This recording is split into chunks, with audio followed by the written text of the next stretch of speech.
녹음 35 우찌무라 간조 전집 4권 2부 그리스도의 25번째 녹음입니다. 대망의 25번째 마지막 녹음이 되겠습니다. 그리스도에 대한 마지막이에요. 3부가 있고 4부가 이렇게 쭉 있는데 그리스도 2부가 제일 길었었거든요. 이제 어느덧 이 책도 한 3분의 2가 좀 넘어간 것 같아요. 엄청 즐겁습니다. 잠깐 기도드리겠습니다. 주님, 은혜를 감사드립니다. 우리 하나님, 은혜를 감사드립니다. 여기까지 지켜주셨습니다. 여기까지 인도하셨습니다. 사무엘이 돌에 에베네셀을 써놓고 여기까지 인도하셨다 하시는 말씀이 떠올랐습니다. 10권을 다 마칠 때까지 계속 그 돌을 들고 앞으로 전진할 수 있도록 인도하여 주시옵소서. 주신 크신 은혜를 너무너무나 감사드립니다. 이 책을 통하여서 얻은 이 영의 지혜, 삶의 지혜, 정말 진정한 인간의 태도, 이런 것들을 많이 배워서 제가 정말 점점 나은 인간이 되어가고 있는 것을 느낍니다. 주님이 은혜를 단 한 사람의 형제나 단 한 사람의 자매에게 쉐어링할 수 있기를 위해서 기도드립니다. 이 귀한 내용이 그들의 삶에 영향을 끼치고 하나님께 나아가는 지침이 될 것을 믿어 의심치 않습니다. 성경을 읽어야 하지만 성경을 읽은 후에 그것을 어떻게 삶에 적용할 것인가, 어떻게 이해할 것인가를 잘 모를 때가 있습니다. 이 많은 지혜를 이 귀하신 우찌무라 간조의 위대한 사상을 통하여서 많이 전달할 수 있도록 인도하여 주시옵소서. 오늘의 리딩에도 함께하여 주시옵소서. 감사드려오며 고마우신 우리 주 그리스도 예수님 이름 받들어 기도드렸사옵나이다. 아멘. 앞에 말이 좀 길었고 제가 감동이 좀 넘쳐가지고 그랬습니다. 죄송합니다. 읽을게요. 예수의 제자. 하늘나라의 건설이 선언되고 예수가 모든 시험에 이기심으로 임금으로서의 자격을 갖추시니 그는 이제 그 시민을 선택하는 일에 착수하셨다. 사람은 누구든지 스스로 희망한다고 해서 하늘나라의 시민이 될 수 없다. 혈육이라고 해서 하나님의 나라를 이어받을 수는 없다. 사람의 지식도, 재능도, 재산도, 지위도 그를 하나님의 아들로 하기에는 부족하다. 다만 하나님이 선택하신 사람만이 주를 그의 영광 중에 볼 수 있다. 하늘나라의 건설은 하나님의 사업이다. 사람이 여기에 관여하는 것은 다만 그 노무자로 일하는 것뿐이다. 그 계획, 진행, 완성은 모두 하나님의 뜻으로 된다. 하나님에게는 하나님의 의사가 있다. 사람이 이것을 변경하거나 신축할 수는 없다. 하나님의 택하심을 입은 사람만이 그 아들이라 불려질 수 있다. 그의 택함을 받지 않고는 지혜 있는 사람도, 능력 있는 사람도, 지위 있는 사람도 하늘나라의 시민이 될 수 없다. 그렇지.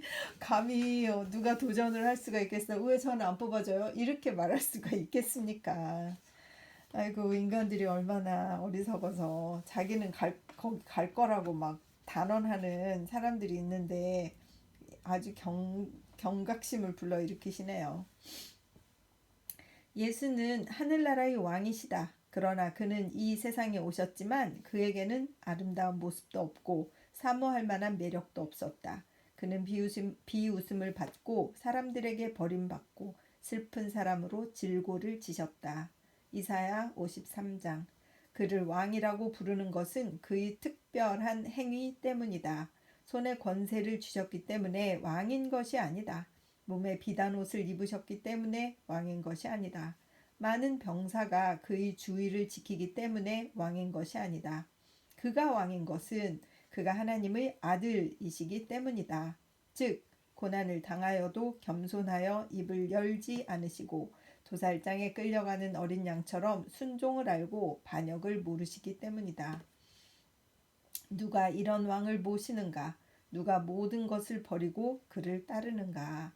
제자는 스승보다 더 나을 수 없다. 가시관을 쓴 왕은 그의 신하에게 안녕과 복지를 줄 수 없다. 그러므로 자진하여 예수에게로 와서 그의 제자가 되려는 사람은 없다. 예수는 말씀하셨다. 나를 보내신 아버지께서 이끌어 주지 아니하시면 아무도 내게 올 수 없다. 요한복음 6장 44절라고. 사람은 성령의 감동을 받지 않으면 예수를 주라고 부르지 못한다. 고린도전서 12장 3절. 혈육은 우리에게 예수가 살아계신 하나님의 아들이심을 알려주지 못한다. 마태복음 16장 17절. 복리를 구하는 사람, 권세를 원하는 사람, 이 세상에서 위대해지고 지위를 얻으려는 사람은 예수의 제자가 되기를 원하지 않는다. 그러나 하나님은 예수를 이 세상에 홀로 보내시지 않으셨다. 그에게 왕국을 주신 하나님은 그에게 또한 제자를 주셨다. 예수는 제자를 만드시지 않았다. 그는 이미 하나님의 부르심을 받은 그들과 만나신 것뿐이다. 섭리는 때를 맞추어 그를 유대 땅으로 보내셨다.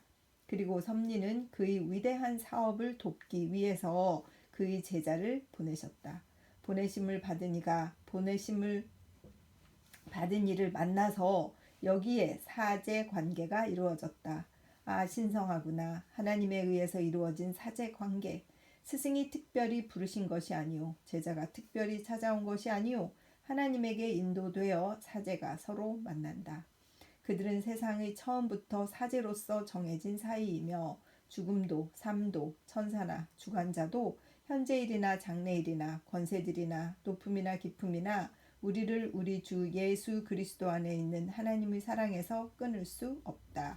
로마서 8장 38절에서 39절. 처음에 예수를 주로 알고 이를 따른 사람은 시몬 베드로의 형제 안드레라고 한다.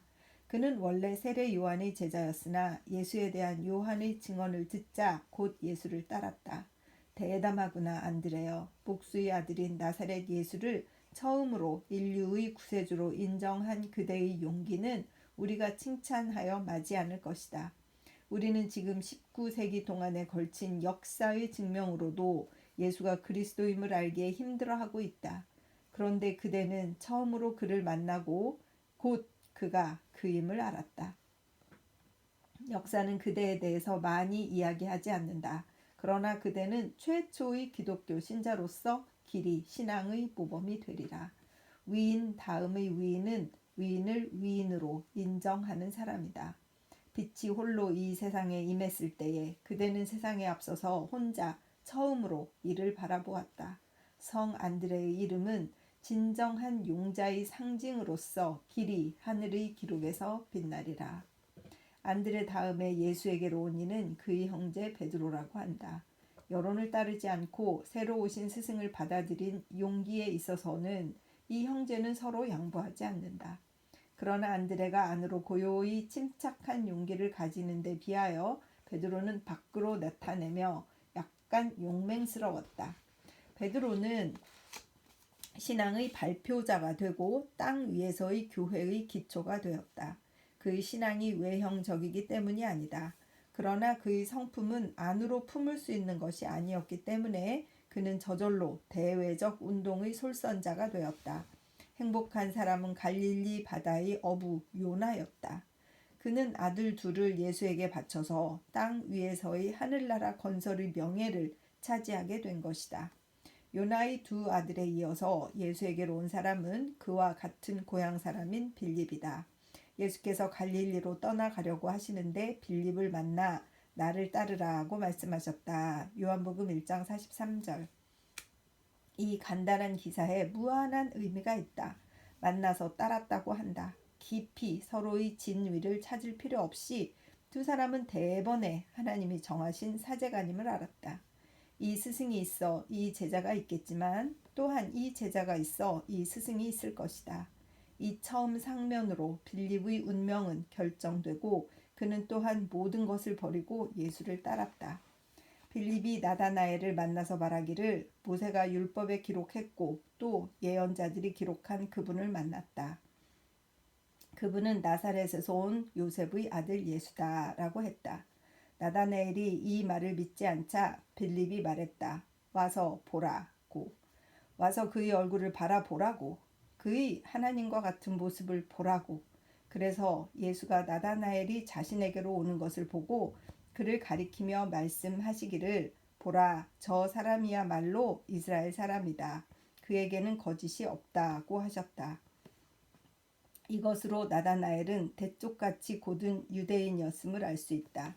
그에게 재능이 있었던 것이 아니다. 그가 박식했던 것도 아니다. 그에게서 귀중한 것은 단순히 거짓 없는 마음이었다.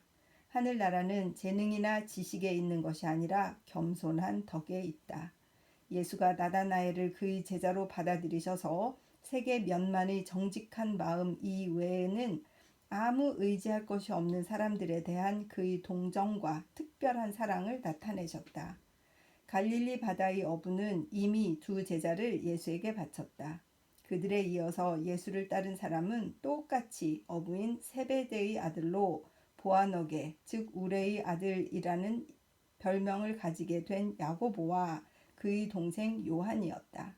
우레의 아들이라는 이름은 그들의 뇌성을 나타낸다. 즉 성내기 쉽고 격분하기 쉽고 원수를 혹독하게 책망하고 우정에 두텁다. 훗날에 사랑의 복음의 사도로서 사람들의 존경을 받은 사람이 처음에 예수에게 왔을 때에는 우레의 아들이라는 칭호를 받은 사람이라는 것을 알고 복음이 이 사람의 보통 성품에 미치는 감화력이 얼마나 깊고도 위대한가를 알 수 있다. 나머지인 세리인 마태와 의심이 많은 도마, 알페오의 아들 야고보와 열심당원 시몬과 야고보의 형제 유다와 예수를 판 가룟 유다, 이상을 예수의 12제자라고 불렀다. 그 외에도 70여 명의 제자가 있었다. 또 많은 여인들이 그를 따랐다.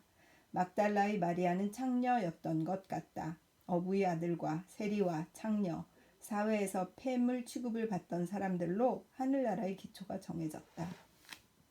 이것이 교회의 기원이다. 그 속에는 한 사람의 권세가도 없고 한 사람의 철학자도 없고 한 사람의 웅변가라 할 사람도 없다. 이 미약한 한 무리의 양을 거느리고 불신의 세상에 나아간다. 이것이 하나님의 역사가 아니고 무엇이겠는가? 로마의 국교를 지키기 위해 47개 연대의 군대가 있었다. 여기에 지방의 주둔군을 합하여 현역 47만이나 되었다. 만일 황제에게 머리를 숙이지 않는 사람이 있으면 이를 벌하는데 릭틀의 직이 있다. 만일 제우스신을 경배하지 않는 사람이 있으면 국법으로 징계한다. 권위와 위엄으로 보호된 로마의 세계 제국에 대해서 여기에 사랑과 신앙으로만 맺어진 새 왕국이 세워졌다. 그리고 요나의 아들 베드로가 대중을 대신하여 예수가 그리스도시라는 고백을 하자 예수는 베드로에게 이 믿음 위에 새 왕국이 세워질 것이라고 선언하셨다. 마태복음 16장. 나사렛 예수여, 저로 하여금 여기서 당신에게 깊이 배우게 하옵소서. 저로 하여금 당신을 따라서 자진하여 교회를 만들려고 하지 않고 당신의 나라가 아버지의 뜻을 따라 때를 정하여 이 세상에 임하시는 것을 알고 당신이 이미 택하신 사람에게 당신의 복음을 전함으로써 만족해 하고 이것을 감추는 일 없이 또한 이를 강요하는 일 없이 다만 겸손하고 대담하게 당신의 말씀을 세상에 전할 수 있게 하소서. 그리하여 세상이 당신의 복음에 귀를 기울이지 않아도 깊이 실망하는 일 없이 복음의 진보를 복음에 맡기고 복음으로 하여금 세상의 권세에 맞서게 하여 그것을 꺾게 하고 그것을 매장하고 그리고 우리는 다만 복음의 전파를 위한 도구가 되어 그 승리를 우리의 승리로 삼게 하옵소서. 주님이시여, 더욱이 저로 하여금 권세 있는 사람, 지혜 있는 사람에게 당신의 복음을 전하려 하지 않게 하소서.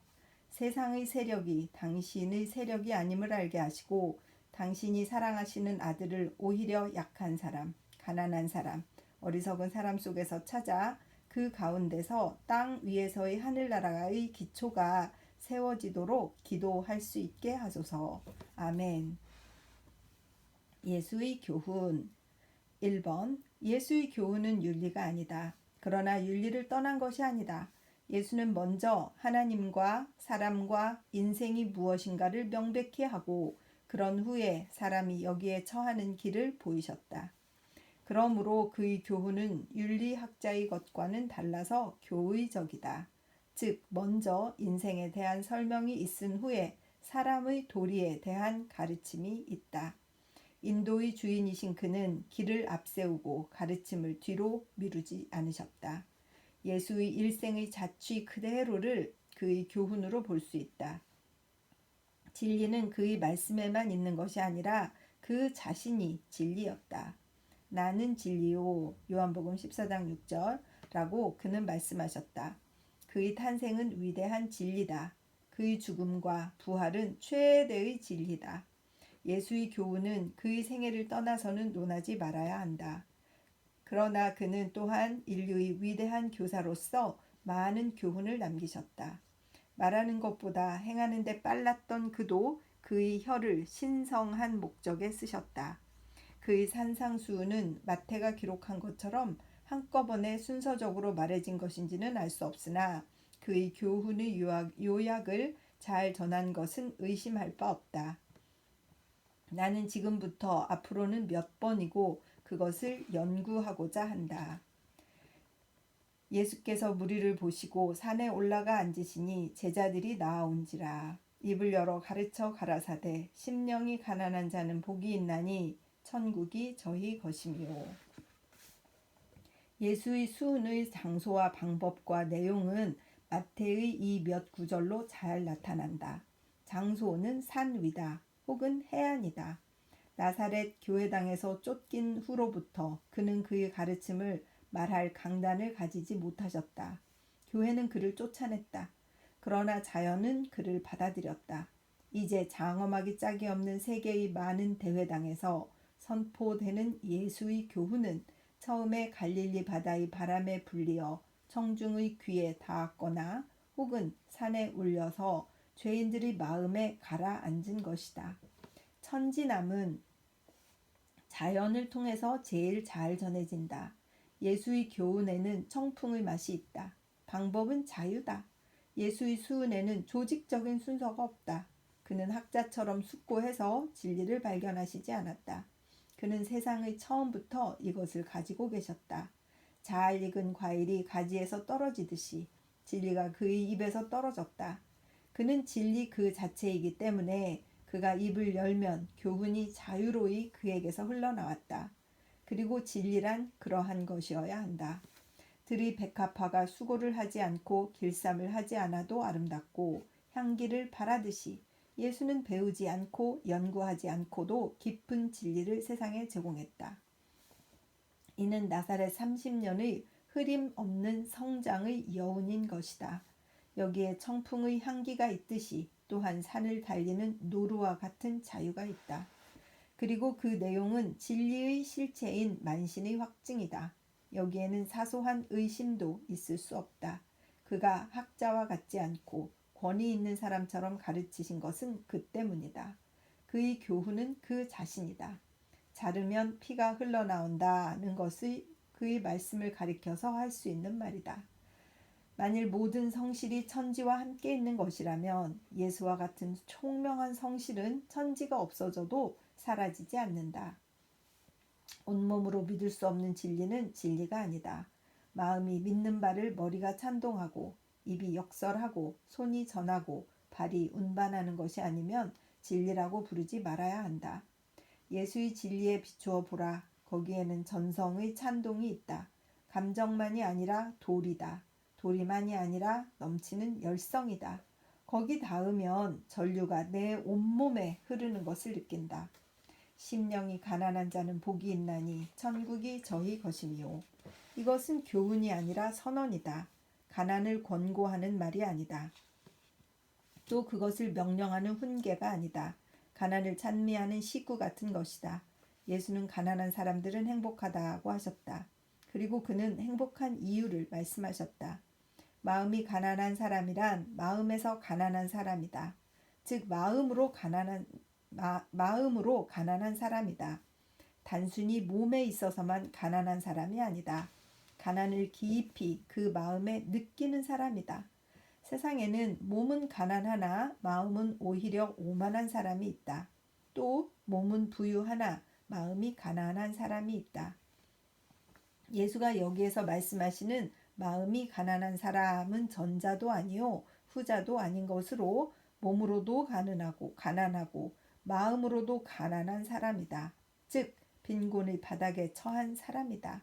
누가복음 6장 20절에는 마음이라는 말이 없다. 괄호 열고 괄호 닫고 있어요. 그리고 예수는 이처럼 가난한 사람은 불행한 것이 아니라 오히려 행복하다고 말씀하셨다. 행복한 것은 부자가 아니라 오히려 가난한 사람이라고 선포하셨다. 그는 불교에서처럼 빈곤은 사람이 전세에서 범한 죄의 대가라고 하시지는 않았다.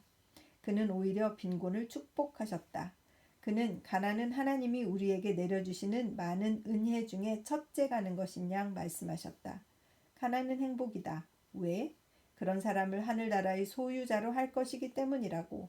즉 그로하여금 이 세상을 벗어나게 하시고 그 재산을 좀먹고 썩고 도둑이 도둑질하지 못하는 곳에서 구하게끔 하시기 때문이라고. 예수의 교훈은 그 발단에서부터 내세적이다. 내세에 관계하지 않고는 그는 제일 간단한 교훈조차도 말씀하시지 않았다. 내세적인 것은 타산적이어서 예수의 교훈을 무가치하게 만든다고 말하는 사람이 있다. 그러나 타산적인 내세관이 있고 타산적이 아닌 내세관이 있다. 이 세상에서의 좋은 일들을 장려하기 위해서 억지로 생각해낸 내세관은 타산적이다. 인생의 사실을 있는 그대로 전하고 있는 것을 있다고 말하며 사람으로 하여금 자연의 법칙을 따라서 처신시키기 위한 내세관은 타산적이 아니다. 예수는 종교가이기 앞서서 박물학자였다. 그는 먼저 자연을 알고 나서 후에 자연의 견고한 토대 위에 그의 교리를 세우셨다. 그는 과민한 자비심에 쫓겨서 그의 교리를 생각해내듯이 상식이 없는 분은 아니시다. 사실은 최대의 교훈이다. 예수는 근세의 과학자처럼 사실에 의지하지 않고는 아무것도 사람들에게 가르치시지 않으셨다. 예수는 미래를 잘 아셨다. 그는 우리가 내일이 있는 것을 알듯이 내세가 있음을 아셨다. 그래서 우리가 내일의 계획을 세우듯이 내세의 계획을 세울 것을 우리에게 가르치셨다.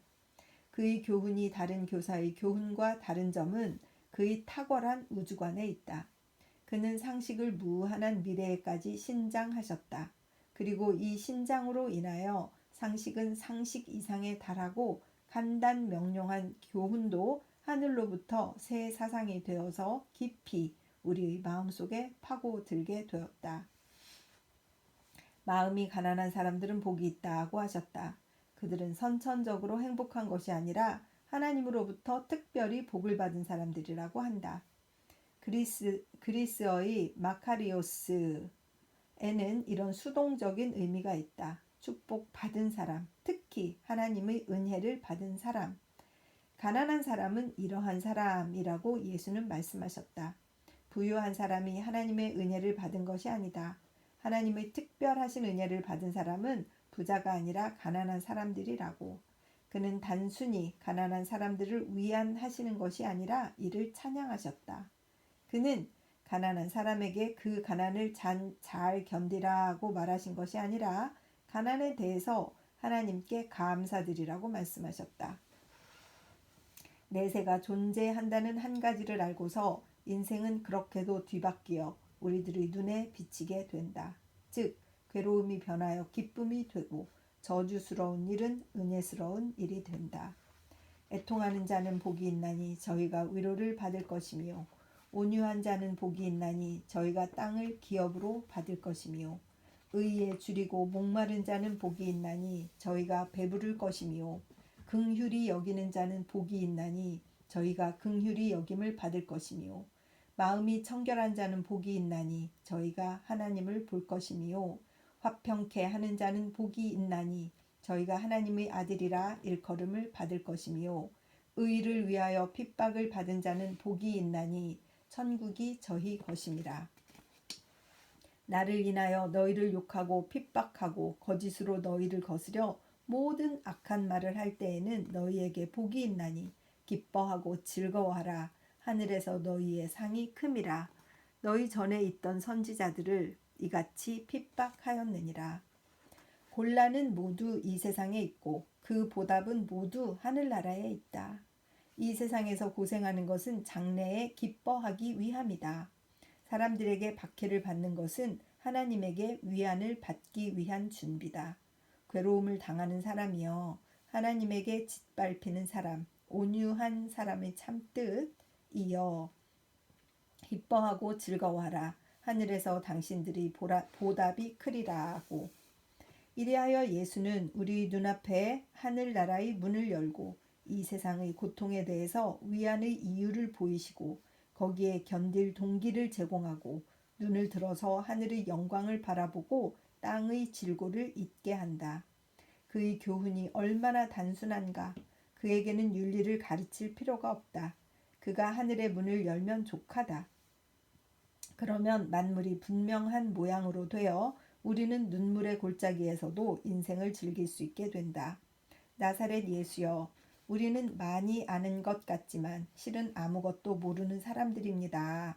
우리는 윤리를 알고 도의를 해득하고 철학에 능통한 것 같지만 인생이 무엇인지를 모르기 때문에 많은 지식을 갖고도 은밀한 암야를 방황하는 존재입니다. 우리는 공상을 하늘에 높이 그릴 수는 있지만 믿음을 땅에 굳건히 세울 줄은 모릅니다. 우리의 해박하다고 하는 윤리학은 우리의 인생관이 좁기 때문에 우리들에게는 아무 소용도 없습니다.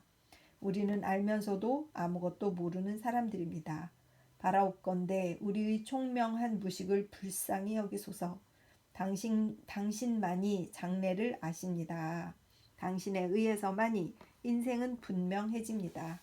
우리는 온유의 아름다움을 아옵니다. 그러나 그것이 아름다운 이유를 이해하지 못합니다. 우리들은 평화가 선하다는 것을 아옵니다. 그러나 그것이 선한 이유를 깨닫지 못합니다. 하늘에서 오신 당신이 우리들 눈앞에 하늘의 문을 여심으로 말미암아 우리는 지금까지 배워온 일반 도덕의 참 뜻을 해득할 수 있게 되었습니다. 저는 당신이 특별히 새로운 도의를 사람들에게 가르치기 위하여 세상으로 오신 것을 압니다. 당신은 도의의 주해자로서 우리들 사이에 임하셨습니다. 그리고 보십시오. 당신으로 말미암아 도의는 새로운 것이 되어 이를 따르는 것은 노고가 아니라 쾌락이 되었습니다. 바라옵건대 우리가 당신에게서 새 윤리학을 배우려고 할 것이 아니라 다만 당신으로 말미암아 닫혀진 우리의 눈이 떠지고 다가오는 하늘의 영광을 바라볼 수 있게 되어 기꺼이 도의의 요구에 응할 수 있고 우리의 놓여진 자리에 만족하고 웃는 얼굴로 모든 어려움을 맞이하고 그리고 생명이 다한 후에 당신의 하늘나라에 영접받게 하옵소서. 아멘. 예수의 교훈 2번. 물 좀 마시고 할게요.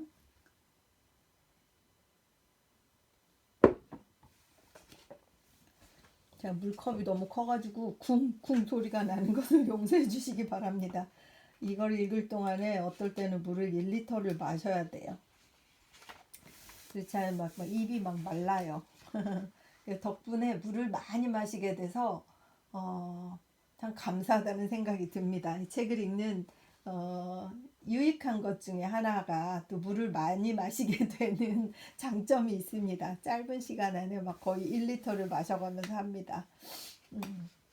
계속 읽겠습니다. 한 입 더 마시고.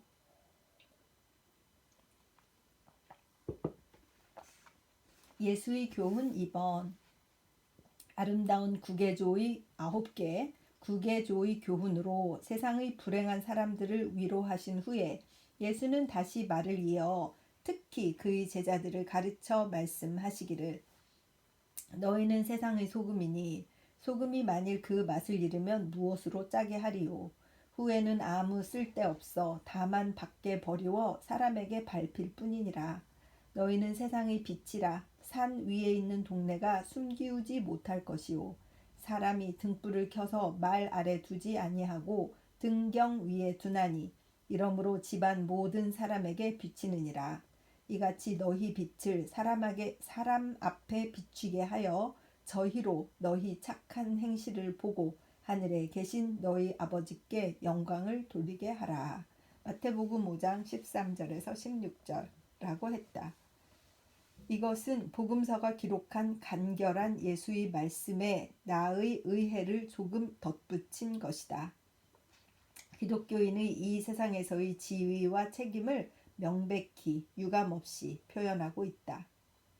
예수가 하늘나라의 복음을 말씀하시자 사람들은 그의 참뜻을 알지 못했다. 어떤 사람은 그는 옛 신앙의 파괴자라고 말하고 또 어떤 사람은 그는 새 종교의 설립자라고 말했다.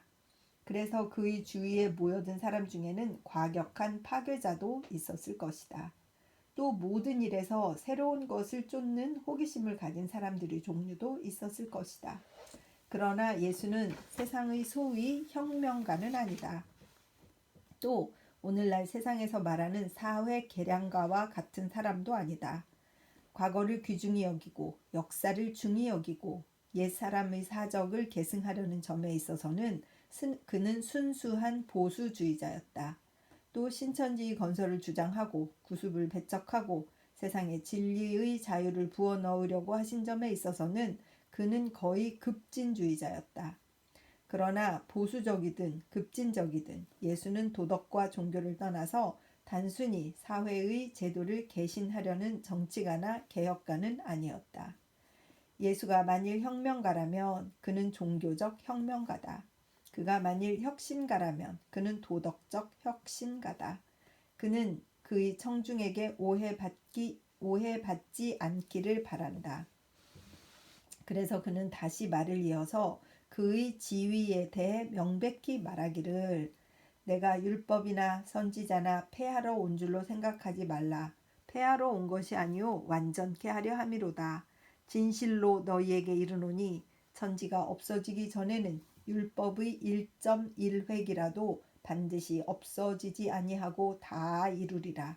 그러므로 누구든지 이 계명 중에 지극히 작은 것 하나라도 버리고 또 그같이 사람을 가르치는 자는 천국에서 지극히 작다 일컬음을 받을 것이요 누구든지 이를 행하며 가르치는 자는 천국에서 크다 일컬음을 받으리라. 내가 너희에게 이르노니 너희 의가 서기관과 바리새인보다 더 낫지 못하면 결단코 천국에 들어가지 못하리라. 마태복음 5장 17절에서 20절라고 하셨다. 이것을 들은 예수의 청중은 예수가 엄격하고 정밀한 준법자인데 놀랐을 것이다. 그들 중에 어떤 사람은 그의 이상이 너무도 높아서 도저히 보통 사람이 따를 수 없음을 보고 그를 버리고 떠났을 것이다. 그러나 이것은 오히려 그가 바랐던 바다. 그는 많은 제자를 얻기보다는 사람들의 오해를 받지 않기를 원했다. 그는 학자도 아니요 또 제사장도 아니다. 그는 엄격한 도의의 엄격한 실천자다. 그를 이러한 자격에서 받들지 않는 사람은 그의 제자가 될 수 없다. 이렇게 피상적인 혁신을 그에게서 요구한 그의 청중의 대부분을 놀라게 한 후에 예수는 그가 이해하는 율법이 시류와 얼마나 다른가를 나타내기 위해서 여기에 그들 앞에 모세 10계명에 대한 주해를 시도하였다.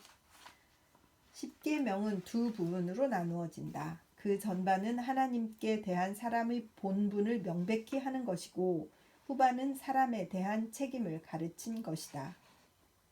그리고 예수가 여기에서 사람과 하나님의 관계에 대해서 말하지 않고 사람과 사람 사이의 의무와 책임에 대해서 가르치신 것은 인도가 신도보다 쉽고 해득하기 쉽기 때문이다. 세상에 무신론자는 있지만 무인론자는 없다. 사람들은 모두 인도를 말한다. 그래서 예수는 그의 인도의 주석을 시도하셨다.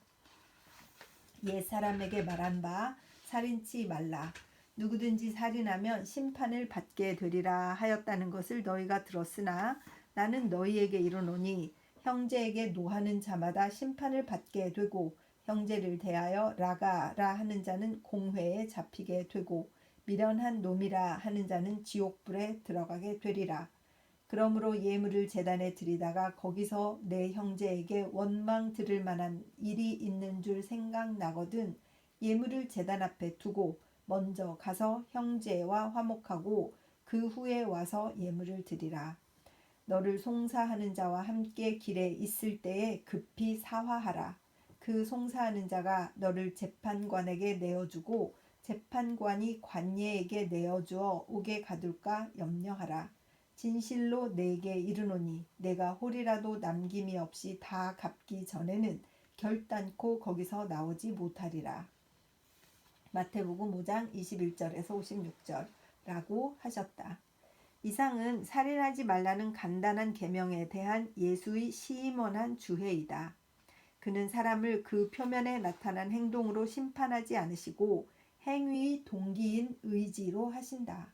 이것이야말로 율법의 정신적 해석이라고도 할 수 있는 것으로서 양날이 선 칼보다도 예리한 예수의 말씀으로 비추어 보면 성스러운 하나님 앞에서 살인의 흉악한 죄를 범하지 않은 사람은 한 사람도 없게 되었다. 아, 하나님이시여, 저는 당신의 말씀을 듣고 떱니다. 이사야서 66장 5절. 세상에 만일 살인죄를 범하지 않은 사람이 한 사람도 없다면 간음죄를 범하지 않은 사람도 있을까? 예수는 말씀을 이어서 또 간음치 말라 하였다는 것을 너희가 들었으나 나는 너희에게 이르노니 여자를 보고 음욕을 품는 자마다 마음에 이미 간음하였느니라. 만일 내 오른논이 너로 실족해 하거든 빼어버리라. 내 백체 중 하나가 없어지고 온몸이 지옥에 던지우지 않는 것이 유익하며 또한 만일 내 오른손이 너를 실족해 하거든 찍어 내버리라. 내 백체 중 하나가 없어지고 온몸이 지옥에 던지우지 않는 것이 유익하니라. 마태복음 5장 27절에서 30절라고 하셨다. 이것을 들은 청중은 몹시 수치심을 느꼈을 것이다. 그들은 눈을 들어 그들 앞에 선 성스러운 설교자의 얼굴을 바라보지도 못했을 것이다. 우리들은 간음에 의해서 태어나지 않았다라는 말은 그들 유대인이 늘 이방인을 향해서 자랑해 오던 것인데 그 음란한 죄를 문책 당하자 그들이 대답할 말이 없었을 것이다. 간음죄에 대해서 이야기하시고 이어서 예수는 이혼 문제에 언급하셨다. 또 일러스되 누구든지 아내를 버리거든 이혼 증서를 줄 것이라 하였으나 나는 너희에게 이르노니 누구든지 음행한 연고 없이 아내를 버리면 이는 저로 간음하게 함이요 또 누구든지 버린 여자에게 장가드는 자도 간음함이니라. 마태복음 5장 31절 32절. 예수가 여기에서 이 말씀을 하신 것은 그 당시 큰 문제거리였던 갈릴리의 영주 분봉왕 헤롯의 아내에 대한 조치가 그의 의중에 있었을 것은 틀림이 없는 일이다. 헤롯은 그의 정당한 아내인 에돔왕 아레타스의 딸과 이유 없이 이혼하고 그의 형제 빌립의 아내 헤로디아를 아내로 삼았다. 그는 이렇게 해서 이중의 간음죄를 범했다. 그는 이유 없이 정당한 아내를 쫓아냈다. 그는 또 다른 사람, 즉 더욱이 그의 형제의 아내를 맞이하여 그의 아내로 삼았다. 그런데 학자와 바리새인은 왕의 위력이 두려워서 이혼장 한 장으로 부부의 인연을 끊는 습관을 방패 삼아 왕의 행위를 변호하려고 하였다. 그러나 예수의 공평한 눈으로 보면 구강이라고 하더라도 범한 죄는 용서할 수 없다. 모든 이유 없는 이혼은 간음이다.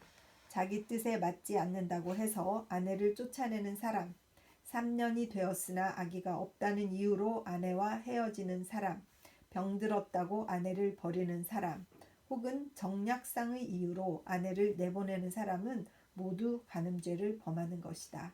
이혼을 인정하는 유일한 이유가 있다. 간음이 그것이라고. 예수는 이렇게 십계명의 두 조항의 새로운 주해를 그의 청중에게 보이셨다. 그는 이미 그의 주해의 방법과 정신을 명시하셨다.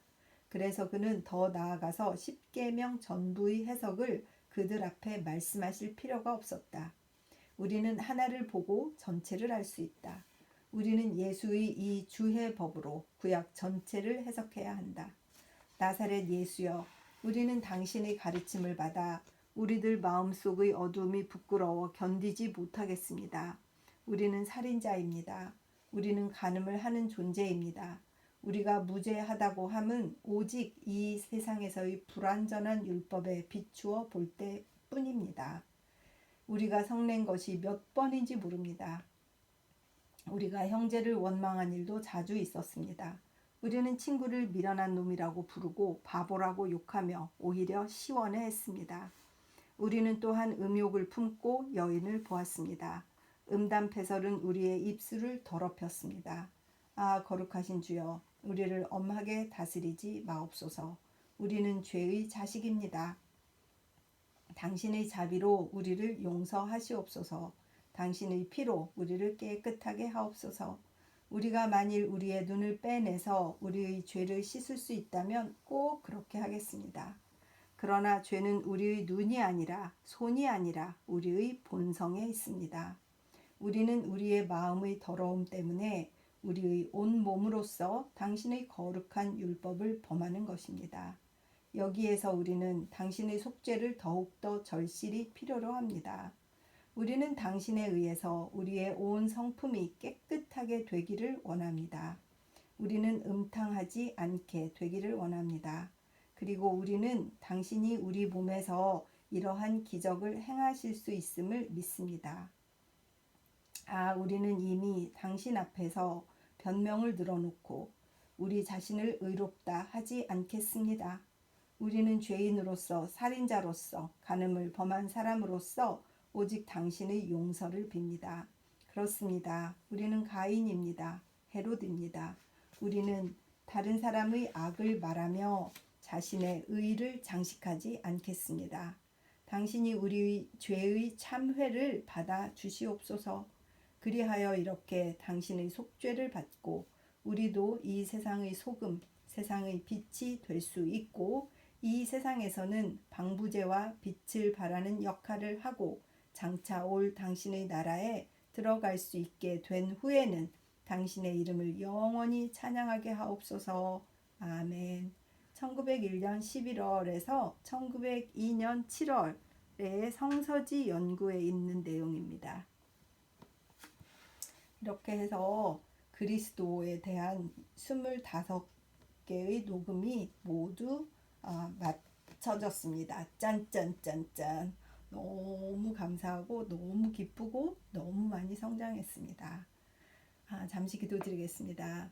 사랑이 많으신 하나님 아버지, 주님의 은혜를 감사드립니다. 그리스도에 대해서 우치무라 간주 선생의 절절한 깨달음과 그 자신의 고백과 설명과 레퍼런스와 이 모든 것을 많은 페이지를 할애해서 쓴 것을 다 읽을 수 있게 해주셨습니다.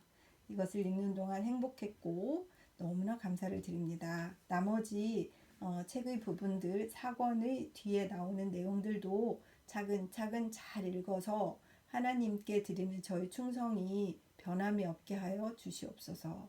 감사드려오며 고맙고 고마우신 우리 주 그리스도 예수님 이름 받들어 기도드렸사옵나이다.